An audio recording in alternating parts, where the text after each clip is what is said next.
Paulo Luna. Ele é advogado, é CEO do escritório Luna & Luna Advogados e Associados, especialista em direito público e privado e especialista em direito do consumidor. O tema da palestra, por ele abordado hoje, será os principais impactos do Covid-19 nas relações de consumo. Fica à vontade, doutor Paulo.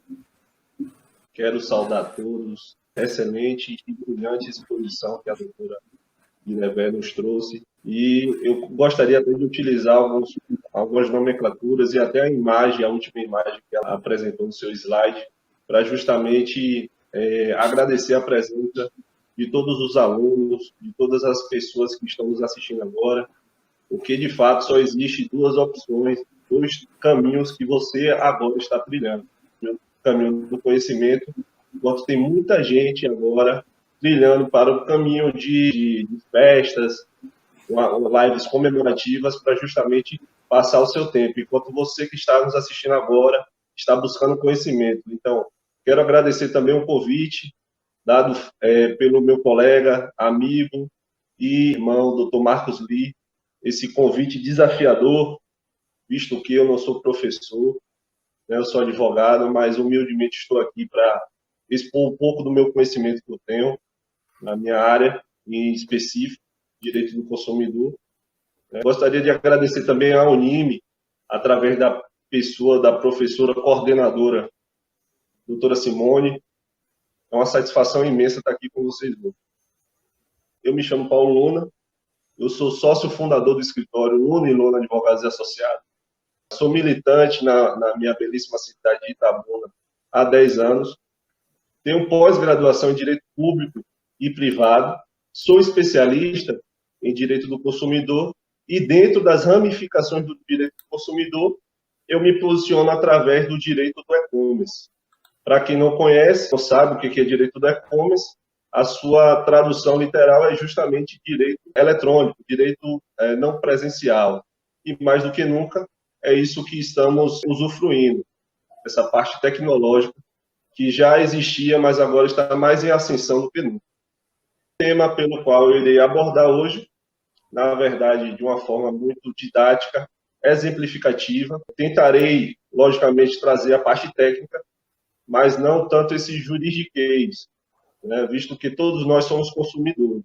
Eu vou trazer agora a vulnerabilidade das nossas relações de consumo, visto que todos nós somos vulneráveis à luz do nosso ordenamento jurídico pátrio, independentemente da classe social, então, ou seja, todo rico, pobre, o grau de escolaridade também, seja você PhD ou seja você analfabeto, todos nós somos vulneráveis. Muita gente não sabe essa distinção de vulnerável e hipossuficiente. Então, a questão da hipossuficiência, você tem que provar a vulnerabilidade não. Então, o juiz reconhece de ofício que você é vulnerável. E essa vulnerabilidade é o que está mais em evidência com a iniciativa dessa pandemia, dessa calamidade. Antes de adentrarmos propriamente no tema, eu só gostaria de fazer uma pincelada a respeito do que seria essa relação de consumo. Então, o que seria relação de consumo? A relação de consumo nada mais é de uma relação entre consumidor e fornecedor. Então, para se existir a relação de consumo, tem que ter dois elementos, o elemento subjetivo e o objetivo. O subjetivo seria as partes, que seria o consumidor e o fornecedor, e o objetivo seria justamente o que se está pleiteando nessa relação, que é o produto e o serviço. Mas o que seria, além disso, o conceito de consumidor e fornecedor? O nosso próprio Código de Defesa do Consumidor prevê lá o que seria o conceito de consumidor e fornecedor. Diz lá no nosso artigo 2º, que consumidor é toda pessoa física ou jurídica que adquire ou utiliza um produto ou serviço como destinatário final. Logicamente que nós temos aí bastante discussões de teorias a respeito do que seria destinatário final, mas não seria de relevância a gente adentrar a esse tema. E o que seria fornecedor? Fornecedor é toda pessoa jurídica ou física, pública ou privada, que desenvolve atividade de produção, montagem, criação, construção, transformação, importação, exportação, distribuição ou comercialização de produtos ou prestação de serviço, né? Além do fornecedor, logicamente, existe uma corresponsabilidade do comerciante, mas a gente vai adentrar aqui justamente entre fornecedor e consumidor.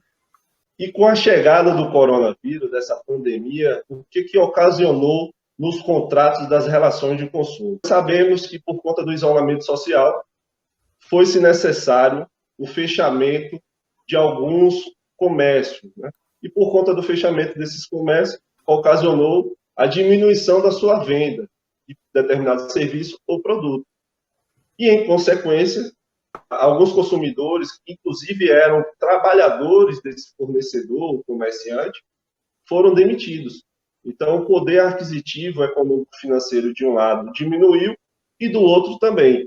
E como o nosso Código de Defesa do Consumidor ele é da década de 90 e não previa essa possibilidade, na verdade, ninguém imaginava que iria existir o coronavírus nas nossas vidas, o que se utilizou para tentar readequar a essa relação de consumo? Utilizando do princípio do caso fortuito ou força maior, além de diversas outras teorias existentes no nosso ordenamento jurídico, a exemplo da teoria da imprevisibilidade, nosso Estado, através da Secretaria de Defesa do Consumidor e vários outros ministérios, criaram algumas orientações através de norma técnica, medidas provisórias e projetos de leis, certo? E são essas orientações que eu vou trazer aqui no nosso debate para justamente ilustrar cada impacto envolvendo as relações de consumo por conta do coronavírus. O nosso primeiro impacto foi justamente aquele em que o noticiário, não sei se de uma forma muito negativa, começou a causar muito medo nas pessoas, dizendo que iria faltar alimentos, mantimentos, e por conta disso, a maioria dos consumidores foram aos supermercados, farmácias, fazer estoque nas suas residências. E alguns, espertamente sabendo disso, utilizaram para elevar o preço do produto ou serviço. Então, foi-se necessária a criação dessa nota técnica, que ela foi de número 8/2020, para justamente coibir a abusividade no reajuste do preço de produtos e serviços. E essa norma técnica ela teve como fundamento o artigo 39 e o 36 do CDC, sendo que o artigo 39 prevê lá, é vedado ao fornecedor de produto ou serviço, dentre outras práticas abusivas, elevar sem justa causa o preço de produtos ou serviços. E o artigo 36 elenca várias infrações de ordem econômica. Dentre elas está lá aumentar arbitrariamente os lucros.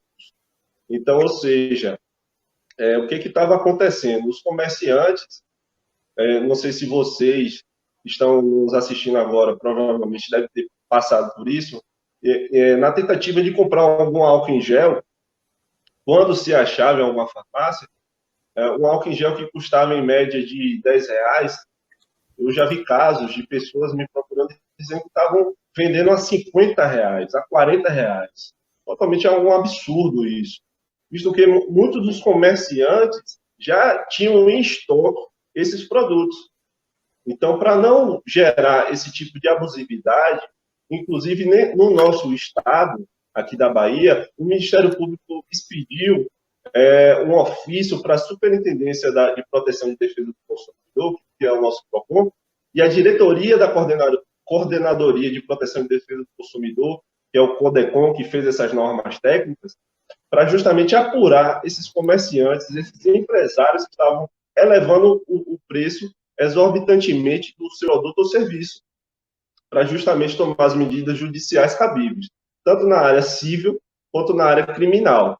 Então, o que eles exigiam desse comerciante ou do empresário, saber se ele estava se beneficiando ou não do coronavírus. Eles viam lá a sua relação de estoque com preços anteriores a esse período.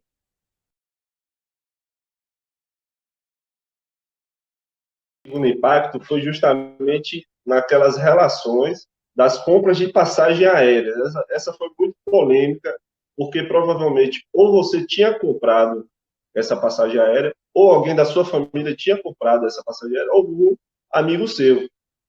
Então, as pessoas estavam sem saber se por conta do fechamento dos aeroportos, essas passagens aéreas adquiridas no período de 1º de março a junho de 2020 seriam ressarcidas, seriam canceladas, o que seria feito? E para justamente orientar esses consumidores, foi feito um TAC, né, um termo de ajuste, reajuste de conduta, feito pelo Ministério Público Federal e a Associação Brasileira de Empresas Aéreas, para justamente orientar o que seria mais viável para ambas as partes. Então, a primeira opção teria, se eu, porventura, quisesse solicitar a remarcação dessa passagem aérea, eu poderia fazê-lo somente uma única vez e para o mesmo destino. Então, ou seja, se porventura eu tivesse comprado uma passagem aérea para Salvador, no período do coronavírus eu poderia remarcá-lo, né, quando finalizasse esse estado de calamidade pública, para a mesma localidade. Então, ou seja, eu só poderia remarcar para Salvador.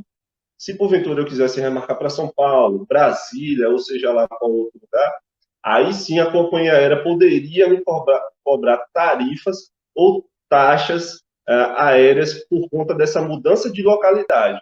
Agora, nunca poderia cobrar multas, certo? Essa questão da multa aí não foi advinda no TAC. Então, relembrando, se porventura eu quisesse remarcar, eu poderia fazer para uma única vez. Um outro detalhe também sobre essa questão da remarcação. Muitos consumidores consumiram, né, compraram suas passagens aéreas no período de promoção, ou seja, no período de baixa estação. E se eu quisesse remarcar para um outro período que não fosse esse de baixa estação? A exemplo, geralmente baixa estação é março a junho, e eu quisesse remarcar para dezembro e janeiro, que é um período de alta estação. Isso eu não poderia fazer. E se eu fizesse, a companhia aérea poderia me cobrar essa diferença tarifária. Certo? Terceira opção é justamente o cancelamento. Muitos consumidores utilizam o transporte aéreo para eventos, para cursos, para shows, para visitação de parentes, enfim, para várias outras finalidades. E se porventura nesse ínterim não fosse mais necessário a presença dele nesses locais, o que seria feito? Então, existe a opção de cancelamento das passagens aéreas.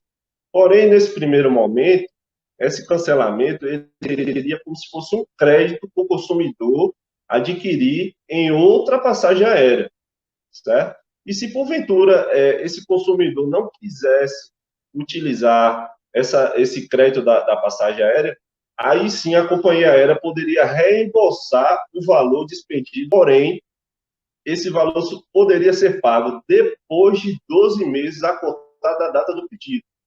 Então, se eu quisesse solicitar o reembolso hoje, só a partir de hoje, daqui a 12 meses, eu poderia receber esse valor sem correção monetária e sem atualização, tá certo? Outro detalhe também que aconteceu bastante foi justamente aquelas pessoas que estavam se deslocando entre países durante a pandemia, e alguns países estavam fechando suas fronteiras. E por conta do fechamento das fronteiras, esses usuários, esses consumidores, estavam ficando alocados nesses países, porém, eles tinham um determinado tempo, né, de se acomodar lá. Então, como seria essa questão da compensação pelo período a maior que os consumidores estivessem naquele país por conta do fechamento dos aeroportos, das fronteiras? Antes, existia a previsão da resolução 400 da ANAC, que se porventura o consumidor passasse de determinadas horas, inclusive dias, a companhia aérea era obrigada a dar alimentação, relocação, translado e, inclusive, acomodação. Só que por conta do coronavírus, que é uma coisa excepcional, isso não está ocorrendo. Então, o consumidor, nesse primeiro momento, ele não deve solicitar à companhia aérea essa compensação, mas sim o Ministério das Relações Exteriores, que tentará renegociar com o governo local, inclusive trazendo de volta para os seus respectivos países. O que acontece? Logicamente que a gente está sempre se posicionando a favor do consumidor, porque todos nós somos consumidores, ou se não somos, uma hora realmente a gente vai ser. E por conta desse aspecto, a gente tem que ter um pouco de sensibilidade nesse momento. Recentemente foi divulgada uma notícia que a Latam pediu recuperação judicial nos Estados Unidos. Então, as ações das respectivas companhias aéreas, elas estão num déficit enorme. O dólar está em alta. Então, existe uma projeção muito negativa para esses tipos de relações. Então, o que o próprio CODECON orienta é sempre tentar uma resolução amigável. Logicamente que existe algumas exceções. Por exemplo, eu estava assistindo recentemente uma live do grande professor Isaac Nunes, ele é um norte quanto ao direito do consumidor, e ele estava dizendo que ele tentou fazer a remarcação da sua passagem aérea, porém demorou 7 horas. Então, isso não existe uma razoabilidade por tanta demora, visto que ao adquirir uma passagem aérea, você faz praticamente em 3 cliques. Primeiro clique é entrando no site, o segundo é escolhendo a passagem, se porventura você já pesquisou, e o terceiro é confirmando seus dados.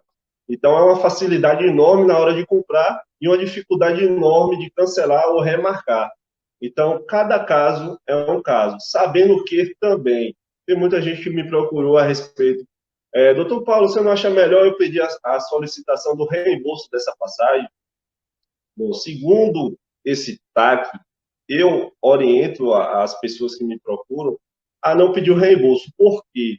Como as ações dessas companhias aéreas estão muito em baixa, provavelmente, quando se normalizar, as passagens aéreas vão ter um custo adicional bem maior, justamente para reequilibrar a questão financeira de que essas companhias aéreas estão passando nesse momento. Então, se você tem interesse, quem gosta de viajar realmente e tem interesse em viajar, o que eu oriento sempre é justamente tentar ou deixar como crédito ou tentar remarcar. Até porque se você pedir o reembolso, esse reembolso pode durar 12 meses e ele não vai vir corrigido e nem atualizado. Então, eu oriento sempre a tentar fazer essas 2 primeiras opções. Inclusive, extraoficialmente, antes da gente iniciar esse bate-papo aqui, eu até conversei com a nossa professora mediadora aqui, que ela teve até um exemplo muito prático, quando ela tentou fazer uma viagem em família para Recife. Não foi mesmo, doutor? Isso, doutor. A gente teve justamente esse problema. Foi logo no início da pandemia. Compramos a passagem aérea pelo site da Maxmilha, né, que é um intermediador, e acabou que quando ligamos, entramos em contato, tentando resolver de forma administrativa, e como foi logo no início da pandemia, eles negaram. Eles disseram que a gente não teria direito a reembolso, ou a cancelamento, ou nada do tipo. E como compramos a passagem por um valor muito abaixo, do preço de mercado, que foi na promoção, eles falaram que de jeito nenhum iam fazer o reembolso ou a remarcação ou qualquer tipo de medida administrativa para resolver o problema. E foi então que deixamos, correr daí da quarentena, da pandemia, e por fim eles mesmos entraram em contato, e deixaram lá o crédito na Maxmilha para que a gente possa utilizar em outra oportunidade. Então, realmente, eu já aproveito para destacar que esses temas aí abordados, esses 2 primeiros temas abordados, devem ter acontecido bastante, Os ouvintes devem ter conhecimento de alguém que passou por situações desse tipo. Perfeito. Vou salutar esses exemplos da senhora.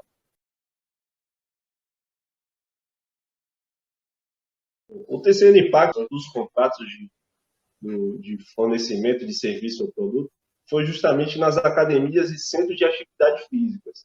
Esse centro de atividade física é o chamado CrossFit. Há muitos consumidores e realmente pessoas fiéis às academias geralmente pagavam as mensalidades de forma ou mensal, ou semestral ou anual, até para ter mais descontos.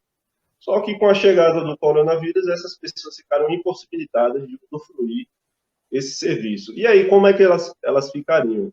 Nesse sentido, houve a criação da nota técnica 20 do Senacom, que deu algumas alternativas para os donos da academia e também para os seus usuários. A primeira alternativa foi oferecer aulas presenciais e ou equipamentos em período posterior com a consequente extensão da vigência do contrato. Então, ou seja, se porventura eu tivesse pago 2 meses da mensalidade da academia e chegou em março, que foi o período do coronavírus, e foi suspenso esse tipo de atividade, esse tipo de fornecimento de serviço, quando finalizar, realmente se estabilizar essa pandemia, eu posso utilizar esses 2 meses restantes sem qualquer tipo de valor adicional ou multa, tá certo? E qual seria também uma outra possibilidade em que esses donos de academia poderiam fazer com os seus usuários? É justamente oferecer a prestação de aulas EAD. Muita gente está fazendo isso, né? Combinando em salas virtuais online para justamente orientar ou de forma individual ou coletiva a essas pessoas que têm necessidade de fazer atividade física dentro de casa. Porém, esse tipo de possibilidade ele não pode ser arbitrário, ou seja, ele não pode ser imposto. Tem que ter uma concessão tanto do fornecedor tanto quanto do consumidor, tá certo? Agora, um outro detalhe, por favor, pode passar o slide. Um outro detalhe quanto a essa questão das aulas online é justamente duas. O consumidor se atentar por essa questão financeira. Se pelo fato dele estender, se ele continuar a utilizar esse serviço de forma online, ele pode ter um prejuízo financeiro de manter a mensalidade da academia. O outro aspecto também é justamente saber se o consumidor tem as condições técnicas de exercer aquela atividade física dentro de sua residência, né? Se ela vai ter esse tipo de orientação adequada. Tá certo? Então, eu trouxe até 2 exemplos aí, que é justamente o que eu tinha acabado de falar. Se porventura o consumidor pagou semestralmente ou anualmente a mensalidade e após o término da pandemia, o consumidor poderá usufruir esses meses remanescentes e a academia não poderá cobrar valor extra por isso. O outro exemplo é justamente no caso de reembolso. Se eu quiser o reembolso da minha mensalidade, a academia estará obrigada a realizar somente quando finalizar o período de Covid, ou negociar a compensação pelo período não usufruído.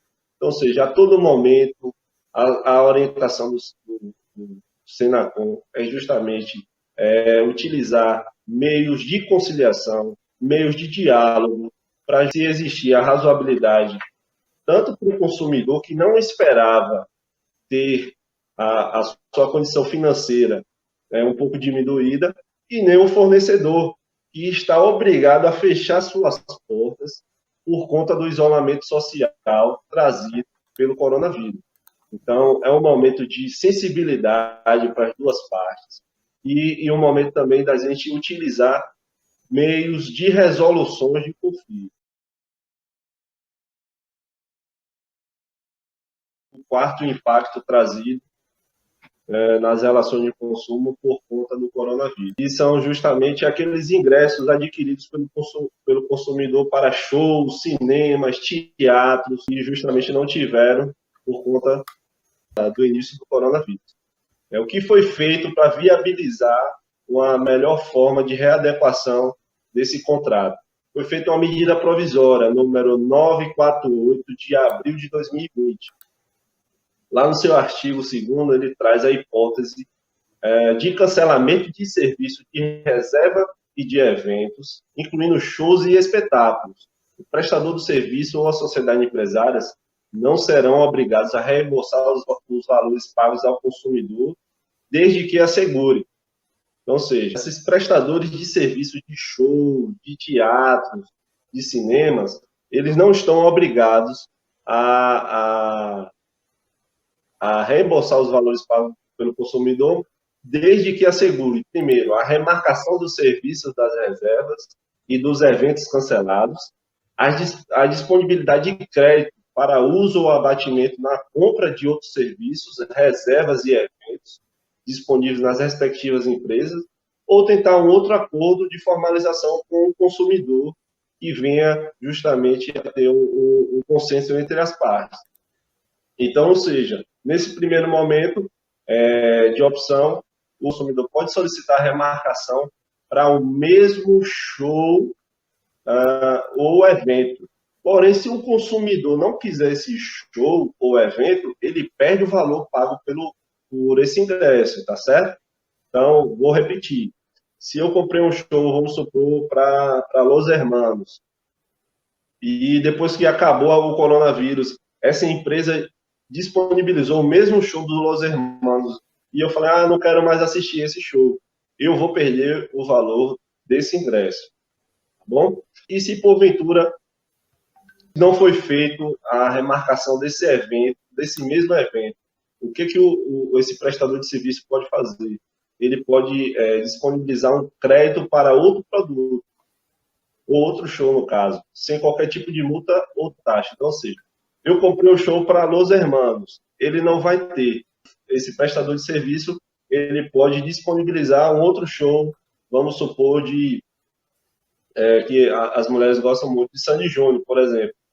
Aí, se a pessoa quiser ir, aí tudo bem, não tem problema. Aí não tem a necessidade de reembolsar o ingresso.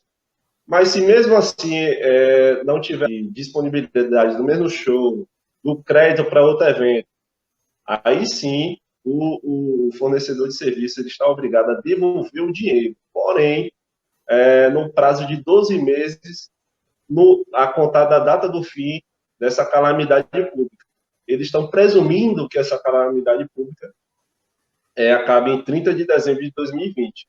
Então, a priori, seria a devolução do valor do ingresso depois de 31 de dezembro de 2020. Sabendo que essa devolução de dinheiro, ela seria devolvida sem qualquer tipo, na verdade, seria devolvido com juros e atualização monetárias. O quinto e o último impacto trazido nas relações de consumo por conta do coronavírus foi justamente a questão da prorrogação do pagamento de alguns serviços prestados através dos bancos. Alguns bancos seriam o Banco do Brasil, Caixa Econômica Federal, Itaú Unibanco e Santander. Eles prorrogaram o pagamento de algumas dívidas, né, sendo essas dívidas de pessoas físicas, micro e pequenas empresas. Só que esse tipo de prorrogação, ele não existe nenhuma obrigatoriedade desses bancos. Então, o interessante é sempre você ligar para o seu respectivo banco para saber se eles estão fazendo esse tipo de disponibilidade de prorrogação no pagamento desses serviços bancários. Esses serviços eu posso exemplificar como a questão de empréstimos bancários, financiamento veicular, a questão do empréstimo habitacional, Minha Casa Minha Vida, e entre outros empréstimos.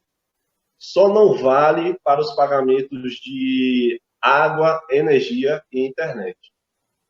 Só que muita gente estava vindo me perguntar sobre a questão de que tentou fazer essa prorrogação, só que o banco estava cobrando juros e correção monetária. Então, eles estavam confundindo a questão de prorrogação com o congelamento. E é isso que eu vou exemplificar aqui agora. A questão de prorrogação, o banco está obrigado, na verdade, se porventura ele tiver disponibilidade dentro do sistema operacional dele, vamos supor, de pegar as 3 últimas parcelas do seu financiamento habitacional, por exemplo, e transformar ou jogar ela para o final do contrato. Porém, ao fazer isso, eles podem e devem cobrar juros e correção monetárias por cada parcela que você pediu para ser postergada. Diferentemente do congelamento. Logo quando iniciou também o coronavírus, para facilitar, né, para facilitar a questão financeira de alguns usuários, o Banco Caixa Econômica Federal, ele criou um item dentro do aplicativo já existente dele, para justamente congelar as parcelas do seu financiamento habitacional. Então, pelo menos até o que eu fiquei sabendo, somente a Caixa Econômica está fazendo esse congelamento da prestação do financiamento habitacional. Então, os 3 últimos meses de pagamento, ele jogou para o final do contrato, mas não cobrou juros e correção monetária alguma. Então, a diferença de prorrogação e congelamento é que um cobra juros e correção monetária e o outro não. Tá certo? Então, é sempre bom ligar antes, tirar todas as suas dúvidas, até porque, por conta do isolamento, você não está possibilitado de ir fisicamente até o local. Então, se for o caso, peça para encaminhar por escrito, por e-mail ou por WhatsApp, porque muitas das vezes por telefone a pessoa não entende ou alguma informação não ficou muito clara. Então, levando esse conhecimento a termo, que seria por escrito, é mais fácil do consumidor ter uma cognição a respeito de como decidir se vai realmente fazer essa prorrogação ou não. E até aprovar futuramente para ambas as partes que o consumidor foi esclarecido desse pedido de prorrogação. E finalizando aqui o nosso debate, eu só gostaria de deixar claro que, logicamente, que a maioria dos estudantes, ou quem tem interesse de buscar os seus direitos, deve ter feito alguma pesquisa na internet e visto lá várias decisões judiciais de vários diversos casos dos impactos trazidos pelo coronavírus.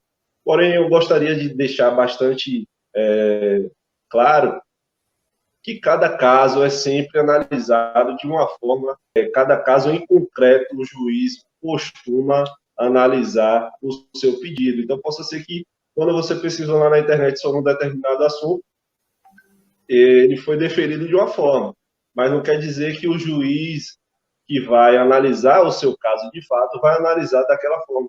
Por quê? Como não existe previsão legal, existe normas técnicas e algumas medidas provisórias, esse fato é muito novo para todo mundo, inclusive para os próprios juízes.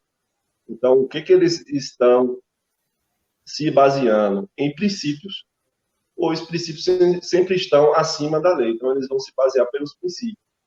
E os princípios mais utilizados é justamente o princípio da razoabilidade. Será que é razoável definir um pleito para um consumidor que está pedindo uma isenção de juros de um financiamento de um veicular, por exemplo, sabendo que o contrato já poderia prever essa questão de um déficit financeiro, tanto de um quanto de outro? Então, assombroso como algumas pessoas estão trazendo essas relações de consumo como se fosse uma verdade absoluta. Eu costumo orientar bastante as pessoas a sempre buscar tentativa extrajudicial de conflito. Então, tudo que tiver ao seu alcance, WhatsApp, telefone, e-mail, sites governamentais, nós temos muitos aí. Temos o site do Procon, temos o site do consumidor.gov, temos sites também como o Reclame Aqui. Então, esses sites estão disponíveis ao consumidor para justamente ser uma forma de tentativa de conciliação extrajudicial.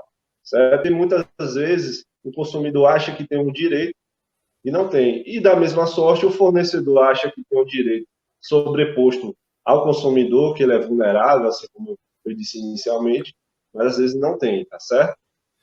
E se porventura for o caso, sempre consulte um advogado ou um especialista de determinada área impactada pelo coronavírus. Ou seja, se você é trabalhador e tem uma dúvida a respeito da sua relação empregatícia, procure um advogado especializado em direito do trabalho. Se você tem uma dúvida relacionada a contrato de relação de consumo, procure um especialista em direito do consumidor.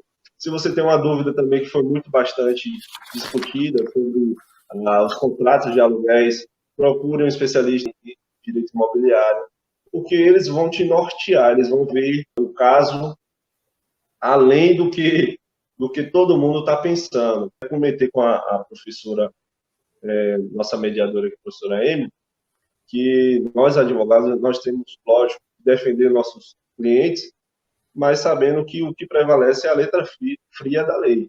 certo? Nós não podemos escolher lados, a gente tem que escolher o que está na lei, bom? Roselita Dantas, como fica o reembolso de ingressos de eventos internacionais, eventos cancelados, comprados em sites brasileiros? Logo no início aqui do nosso bate-papo, eu disse que o fornecedor, ele é toda pessoa jurídica ou privada, estrangeira ou nacional. Então, se você comprou através de um site brasileiro, de um evento internacional, então esse site ele é considerado como o corresponsável de eventuais danos causados ao consumidor. Então, deve-se aplicar essa medida provisória para esse site, né? E se porventura não haver mais esse evento internacional, tem que se obedecer aquelas opções lá, de remarcação para o mesmo evento, a opção de crédito para outro evento, ou reembolso a contar de 12 meses a partir do fim do coronavírus, com a correção e atualização monetária nos índices legais, certo? Então, esse site que ele é corresponsável. Então, se porventura fosse o caso, você teria que entrar com a ação e pedir uma carta rogatória para esse fornecedor de serviço do evento lá internacional. Então, é muito, muito inviável, quer dizer, é viável, mas é muito moroso você fazer isso. Então, o interessante é você cobrar desse intermediador, que é esse site. Ok. Daiane, mais uma vez, falando sobre relações de consumo, como faço para evitar fraudes virtuais neste momento em que muito do comércio está sendo feito online? Quais cuidados devo tomar? Excelente questionamento aí, Daiane. E essa é a última pergunta. Abro aí para o doutor explicar. Daiane, eu sou especialista em direito do consumidor e eu me posiciono dentro das várias ramificações do direito do consumidor, justamente nesse aspecto que você tocou, que é o direito do e-commerce. Se você não sabe, existe uma lei específica para tratar de relações de consumo na sua forma online. E essa lei, ela justamente elenca várias ferramentas para você identificar se aquele site ele é realmente um site fiel para você comprar ou não. Então, eu vou lhe dar alguns exemplos aqui, tá certo? Então, você tem que observar se o site ele consta lá geralmente no rodapé o seu CNPJ. Se ele existir o CNPJ no rodapé do site, você consulta através da Receita Federal se aquele CNPJ está ativo, se ele foi criado recentemente, possa ser que tenha alguma coisa que leve a esse site não ser um site confiável, tá certo? Você veja também se tem algum outro endereço eletrônico nesse site, ou seja, se tem algum outro e-mail, se tem endereço físico desse site, que é uma coisa muito difícil da gente que milita nos juizados especiais, é justamente localizar essas empresas porque para você criar uma empresa virtual, que a gente chama de marketplace, você não precisa ter um estabelecimento físico. Se ele é eletrônico, se ele é online, você não precisa de ter um estabelecimento físico. E aí é que mora o perigo, porque para você citar um determinado site, o carteiro o oficial de justiça tem que encontrar a pessoa que seria proprietária desse site nesse endereço. Então, um outro detalhe fundamental é você justamente observar se existem outros endereços, inclusive físicos, para localizar o proprietário desse site. Uma outra ferramenta que também é muito utilizada, que eu até citei aqui, justamente é o site Reclame Aqui. Se você buscar lá no Reclame Aqui, digitar o nome do site, provavelmente vai ter alguma denúncia, alguma reclamação de um consumidor. E lá você também pode questionar se esse site é confiável, se entregou, se devolveu o dinheiro. Uma ferramenta muito boa. Além desse site, eu oriento também as pessoas que usufruem de compras online sempre utilizar de um intermediador de pagamento. Geralmente, existe alguns sites que têm o Mercado Pago como esse intermediador. E tem o PayPal também, que é um intermediador de compra, que ao invés de você pagar para o site, você paga para esse intermediador e esse intermediador vai e repassa o dinheiro. Então, se porventura tiver algum prejuízo na entrega ou no dano do produto, você pode acionar esse intermediador como corresponsável desse dano ocasionado. Então, a priori, eu posso te alencar essas opções de ferramentas para você identificar se um site é confiável ou não. Mas sabendo disso, que essa sua dúvida não é individualizada, muita gente está me perguntando isso, eu estou criando uma ferramenta que eu vou disponibilizar também online, gratuita, para você, se porventura tiver essa dúvida no momento que consultar o site, se basear nela. E para isso, eu só peço que você me acompanhe na rede social, lá no meu Instagram, que em breve eu estou disponibilizando essa ferramenta. Ela vai ser uma ferramenta gratuita, vai ser uma ferramenta com certeza que vai modificar a sua visão na hora, você vai ficar mais confortável, vai ficar mais tranquila na hora de fazer essa compra, tá certo? A pergunta foi muito pertinente, muito obrigado por ela. Então, eu estou estendendo também aqui minha rede social, nós temos o Instagram e o Facebook, e o meu e-mail também, se porventura vocês tiverem alguma dúvida que eu não trouxe nesse primeiro momento aqui do nosso debate, para justamente você me procurar, que eu vou ficar muito lisonjeado em te ajudar a dirimir sua dúvida, tá bom? Eu finalizo agradecendo imensamente